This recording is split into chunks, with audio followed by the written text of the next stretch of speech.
Oh, geez, that's awful. That is awful. Yeah, it's just it's a tragedy, but at least, she lived 92 wonderful years. No, I know not all of them, but hey, nobody lives the eulogy? Yeah. No, I would be glad to do that for you, and please let us know if there's anything at all we can do. Yeah, we will be there, I promise you that. Okay. Thank you for calling. Same goes for you. Dad, who died? I can tell by the hysterical laughter. Someone in our family just died. I don't know why this happens every time. Yeah, I remember the last laughing fit you had. Oh God, I'm sorry. Yeah, Estelle. Oh, Estelle died. Yeah. Who is she? What are you talking about? Morty's wife. Who's Morty? Morty is my second cousin, once removed. Or twice removed. That's too far away from me, Dad. I don't think I've ever met Morty or Estelle, have I? They used to come over Thanksgiving, Passover. Anyway. Oh, that's too bad. Yeah, you seem so upset. Well, we were close. Yeah. We were very close. Yeah. Very close to hysteria there for a second. Why do you laugh at somebody else's demise? I don't understand that. I mean, There's something about, I guess, 1 minute they're alive, and the next minute they're dead. It's like slapstick.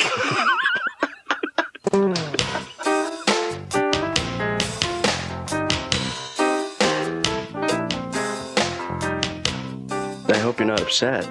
I mean, you look it. Well, I'm a little upset. She was, when I was a kid, she was there for me a lot. When both of my parents were working, she very often would pick me up at school and bring me home. Right. And Morty is somebody I'm very fond of. Morty is a very worldly guy. Yeah. If that's what incontinent means anymore. But there are services. There are services the day after tomorrow. Oh.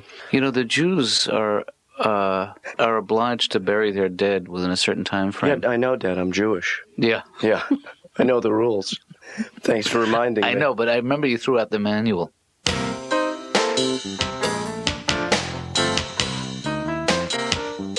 Okay, let me phrase it this way. Let's put it into the hypothetical, okay? Let's say Dr. Katz was going to have a party. And at this party, he was allowed to invite one of his patients. Do you think that there was any chance at all that I would be the one patient he would invite? Or do you think that I would be in the top 5 patients he would invite? Or do you think he would say something like, no, he's not coming? Is that, he's not going to be there? Which of those do you think would be?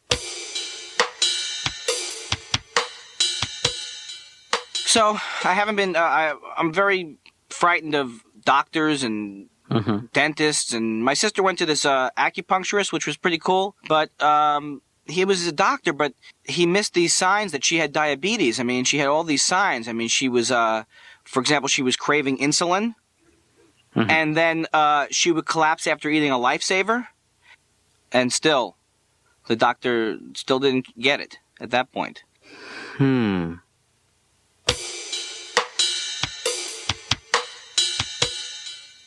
Tell me the whole thing again, Andy. I went out with this woman for 2 months, and then we didn't have any sex, and I asked her, why aren't we having any sex, which is always a good come-on line. And she said, I can't have any sex with you, Andy, because I'm impotent. And I said, impotent, don't you mean frigid? And she said, sure, whatever it takes. That too. Yes, is what she said. All righty then. I can't get enough of the women, though. I can't get any of the women. So I think you can see my process of elimination. I can't get any of them. When I was a kid, I hated musicals. I couldn't stand when I go to the theater and there'd be a musical. And I hated musicals when they tell you what they're going to do. Right. They always say, we're going to dance and sing and do everything. Well, then go ahead and dance and sing and do everything. It's like those rock groups in the early 60s. They would go, we want to rock and roll. Well, go ahead and rock and roll then. You've got the instruments and the amplifiers. Who better than you? Maybe I'm a little too upset about this, but it's starting to stick in my craw, wherever that would be located in my body. That's right next to your druthers. I used to have an agent and a manager, and then I had a lawyer, and then I used to pay some guy 2%. I would call him up, and he would say, "It's not you, Andy. This business is screwed." For 2%. And it was well worth it, is how I felt about it. Well, you're in a business, Andy, where representation is critical. You need to have people who have your interests at heart. But do you think it's a bad sign if you're talking to your lawyer and right in the middle of talking to him, your lawyer says, hey, look, I'm no legal expert. Is that good? Is that a bad sign? Not necessarily.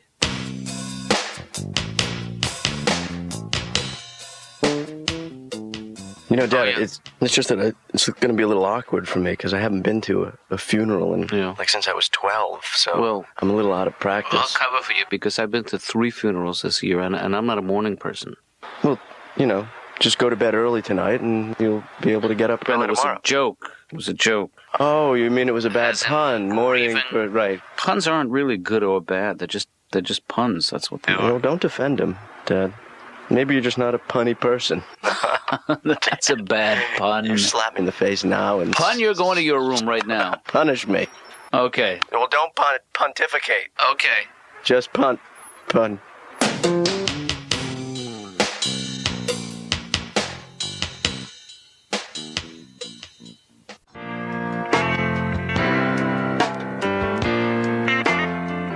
Hey, Laura. Yeah? I'm going to be in a little late tomorrow morning. Oh, me too. Well, I have to go to a funeral. Oh, I'm sorry, Dr. Katz. Yeah, well, thank you. And it's going to be a tough one because, this is my 3rd funeral this year, and I'm not a morning person. Is that a joke? Yeah. Why, didn't it I seem don't think that's appropriate at a time like this. Do you think it's a bad joke or just an appropriate time for a joke? Both. You can only choose one. I'd have to go with bad joke. That hurts.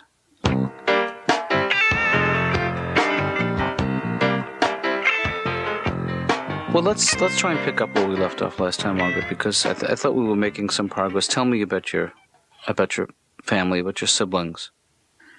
Everyone in the family was fat. I used to have to hide in the bathroom to eat. Yeah. They'd all be at the door trying to get in to get my food. We just want to wash our faces. It was like the night of the living dead.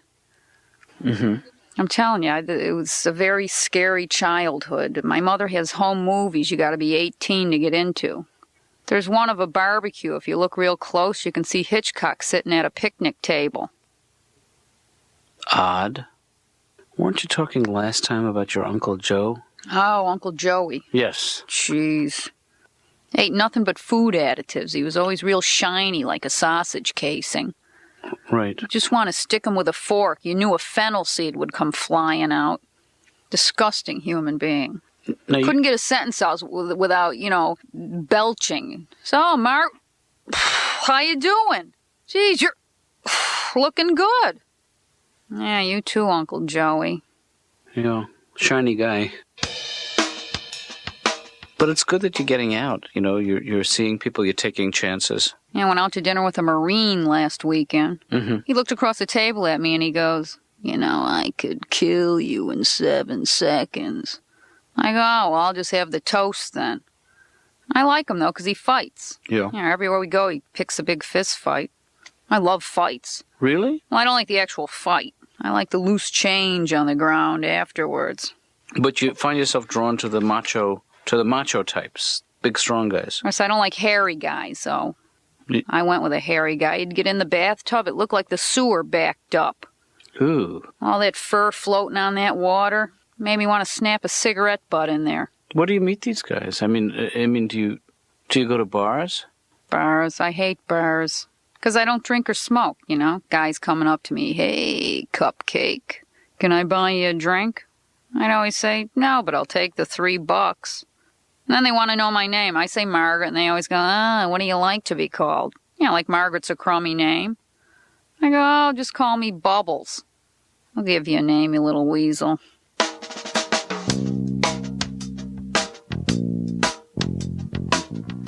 You know something? I used to actually be very uncomfortable with the idea of being buried. Yeah. I thought I wanted to be cremated, but then there's a certain kind of symmetry about regenerating life with the decaying of your body. That's disgusting, Dad. I'm not saying we should do it today. Right. Does he accept gifts at all? Would it be inappropriate to find out when Dr. Katz's birthday is? And do you think sending a present would be an appropriate gesture? That's the kind of decision you will have to make about your father someday. You know? About what? How you should be buried? Whether I should be buried or cremated or who knows by the time I die. I think you should make the choice, Dad, about the way you want to be buried. Well, I'm telling you now, I'd like to be buried nicely. Okay, well, I can't afford that. Yeah. You remember when Uncle Phil died? Yeah. Yeah. That was great. Okay, when you're saying to me, get away from me, now are you talking to me as like a patient, like this area is not for the patients? Or are you saying Andy Kindler, you get away from me?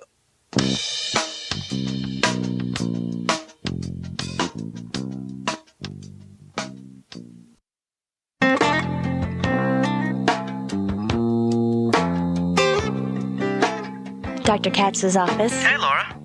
Hi, Ben. It's Ben. How you doing? Fine, how are you? Hanging in there? Good. Yeah. What? Good. Hanging in there, I said. Oh, I thought you meant you were hanging in there. Oh, no. It's an expression. Like, I would say hanging in there, and you'd say, yeah. You have to put more of a question mark at the end. Try it again. Okay. Hanging in there? Yeah. Me too. My mother came out to California. California's very nice, Andy. San Francisco was lovely. The hills I could have lived without, but the people were courteous and well-kept. She gets off the plane, she's reading from the tour book. Andy, did you know San Francisco is the 5th largest textile manufacturer in the early 20th century? Andy, I would like to visit Sausalito. Can we go to Sausalito, a small fishing village north of the Golden Gate Bridge, nestled in lovely Marin County? Can we go to Sausalito?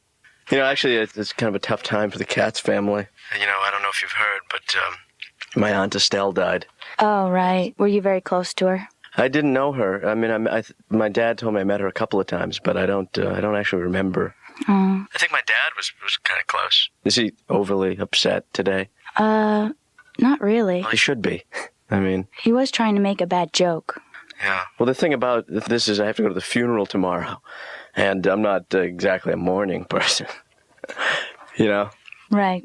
That was the one. The one what? The bad joke that he tried to make. Oh, he told you that? Yeah. Yeah, well, I mean, I wrote it. Right. He just tells him. The thing is that the comedy boom is over. It's very depressing. And I mean, this is the field that I've picked for my life, and it used to be everybody wanted a comic. In the mid-'80s, if you could say, how you people doing, you could make like $100,000 a year. Well, but now you're doing other things. You're branching out. You're writing comedy. My whole trouble is I can't focus, you know, like I'm supposed to, try and write a script or something like that. Mm-hmm. So, I want to write a script, but then I figure, maybe I'll take a nap for a couple hours, get things stirred up that way. Yeah. Then I start to write, and then I notice that Newhart is on, Nick at Night. So how can you not watch Newhart? I have to. And then, I'm start to write again, and I realize that Dragnet is very watchable when you're trying to avoid your obligations. Here's my impression of a network TV executive during World War II. Look, I don't like Hitler either, but he's very, very popular. He does very well. He has a lot of energy. He scores very well with the 18 to 49 men who hate Jews category. We're skewing it that way. They buy a lot of products. What do you want me to do? They buy the brown shirts. They enjoy the riding crops. Hey, when was the last time you bought a suit, Stanley? A couple of years ago. You know what size you are? Yeah. What size? 41 reg. 41 rug. See, the last time I bought a suit, I was a 38 short. And I went and I tried on a 38 short. And I could get one sleeve in, essentially. Mm. Oh. I have a little more fullness. Yeah. Gotten a little heavier, I guess. Well, I filled out. Oh, well. I bulked up a little bit. You know what's a good thing to do for that? What's that? It sounds outrageous, but go for like a higher number. Like instead of 38, go like to a 40 or a 42. Well, this is what I was going to tell you. Is this woman who was selling me this suit? She kept saying to me, and she was belting it out in front of everybody. She said, "Well, the problem is, Mr. Katz, you're a portly gentleman. You're if you want to wear a 38, you have to wear 38 portly." Oh. Is there really a portly size? Apparently, but I am not. Would you ever describe me as portly? No. Never. No. Never. No, I'm not a portly guy. No. So I said, stop it. You said that to her. I said, stop it. Good. Good. I don't need that. Did she was probably projecting. Was she portly? No. She was felt. Oh. She was made out of felt. Maybe she was... Did I say felt? You know, sometimes when women get really aggressive... Yeah. It's really that they're kind of like coming onto you. Sometimes some women do that. They get like really aggressive. Yeah. And then they're testing you to see if how far they can push you. Yeah, and see if you like that, basically. If you like being bossed around. No, wait, does it always mean that? Because women come on to me like that a lot. They're always it doesn't yelling always at me, and it doesn't always. It doesn't always mean. What about when they ticket your car? Is that That's a come on. That's a oh man, I fall for that every time.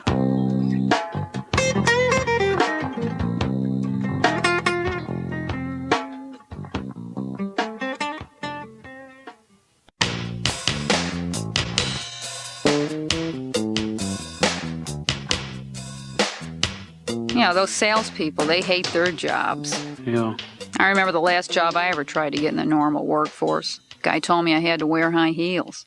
Right. I said, well, I'll wear the high heels, but I'm going to need a handicapped parking space. Mm-hmm. I like that one store, that Ann Taylor. They're a little pushy there, though.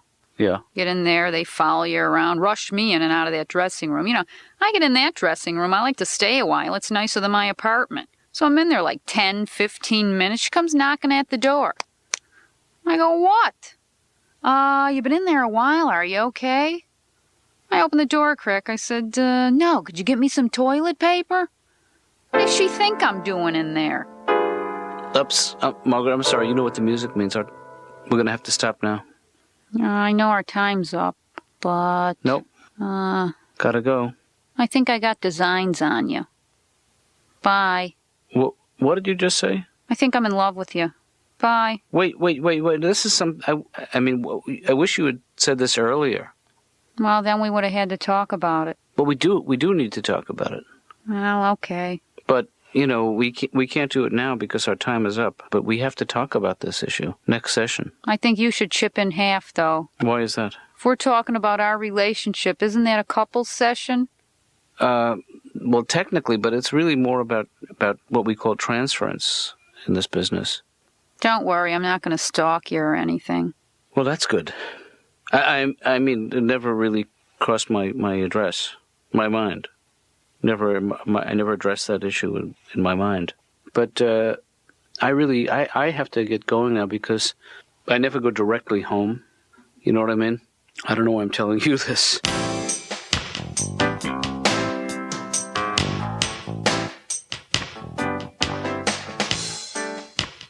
So now what exactly are you going to say? I was going to ask you. I usually try to open with a joke. But I don't think I'm going to today. No. I think what I'm going to do is I'm just going to talk about Estelle, you know. Yeah, well, that would be a good person to talk about. Yeah, because it is her funeral. That's true. I got to acknowledge her somehow. Yeah, I would say touch on her. Hey, Ben, isn't that cousin Sheila's husband, Larry? You remember him? That's the guy that used to put on the magic shows at the family gatherings. Right. And he'd make me be his lovely assistant, you know? Yeah. I hope he doesn't try to saw the casket in half. Dad, don't make us laugh. Okay. That's not right. Not here. Oh, man. This is a depressing event here. I don't care what anyone says. And I haven't even done my eulogy yet. Oh, I think they're asked me up to the... Yeah, you're going to have to go up now. I'll stay here. Unless you want me to be your lovely assistant. That's all right. All right, you go up. Knock him dead. Okay. Okay.